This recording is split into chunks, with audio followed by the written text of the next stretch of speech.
शासनानं विद्यार्थ्यांच्या शिष्यवृत्तीपासून तर शासकीय योजनेचा लाभ घेणाऱ्यांना आधार कार्ड अनिवार्य केलंय। मात्र भंडारा जिल्ह्यात राहणाऱ्या विशाल चौधरी या विद्यार्थ्यांचा पालकांना गेल्या काही दिवसांपासून त्याचं आधार कार्ड काढण्यासाठी चांगलीच पायपीट करावी लागते। कारण या विद्यार्थ्यांच्या हाताचे ठसे दुसऱ्या व्यक्तीसोबत मिळत जुळत असल्यामुळे आता मुलाचं आधार कार्ड कधी बनणार असा प्रश्न या कुटुंबाला सतावतोय।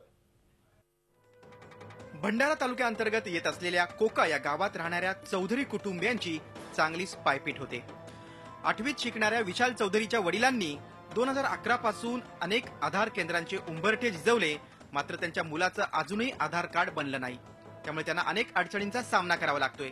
शाळेत सुद्धा विशालकडे अनेक वेळा शिष्यवृत्तीसाठी आधार कार्डाची मागणी करण्यात आली, मात्र आतापर्यंत 4 वेळा आवश्यक त्या कागदांची पूर्तता केल्यानंतर सुद्धा आधार कार्ड न बनल्यामुळे त्यांनी आधार कार्ड हेल्पलाईनशी संपर्क साधला, तर तिथं त्यांना एक वेगळीच अडचण समोर आली।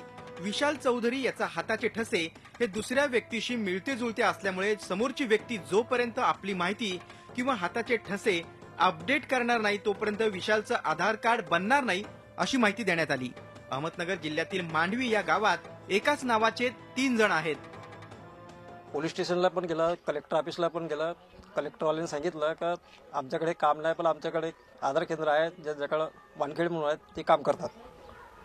त्यांनी 2 महिन्यापर्यंत बहुत कोशिश केली त्यांनी। आधार केंद्र मुंबईला त्यांचा मेसेज पण येत नाही, त्यांचा फोन पण सुद्धा उचलत नाही। मांडवे या गावामध्ये वैभव शिंदे नावाचा व्यक्ती राहतो, त्याच्याशी याचे फिंगरप्रिंट मॅच होत आहे। जोपर्यंत वैभव शिंदे हा आपल्या शेजारी आधार सेंटरमध्ये जाऊन आपले फिंगरप्रिंट अपडेट करणार नाही तोपर्यंत या मुलाचा आधार कार्ड बनणार नाही। तुम्ही पुन्हा पुन्हा आपल्या मुलाचा आधार कार्ड अपडेट करू नका असं आम्हाला सांगण्यात आलं। आता वैभव शिंदे या व्यक्तीनं जर लवकरात लवकर आधार केंद्रावर जाऊन आपलं आधार कार्ड अपडेट केलं तर विशाल चौधरी या विद्यार्थ्याचं आधार कार्ड बनेल, शिवाय रखडलेली शिष्यवृत्ती सुद्धा त्याला मिळू शकणार आहे। त्यामुळे या माध्यमातून का होईना एका गरजू विद्यार्थ्याला मदत सुद्धा होईल। Madhav Chandankar, Zee media, Bhandara. Zee 24 तास रहा एक पाऊल पुढे।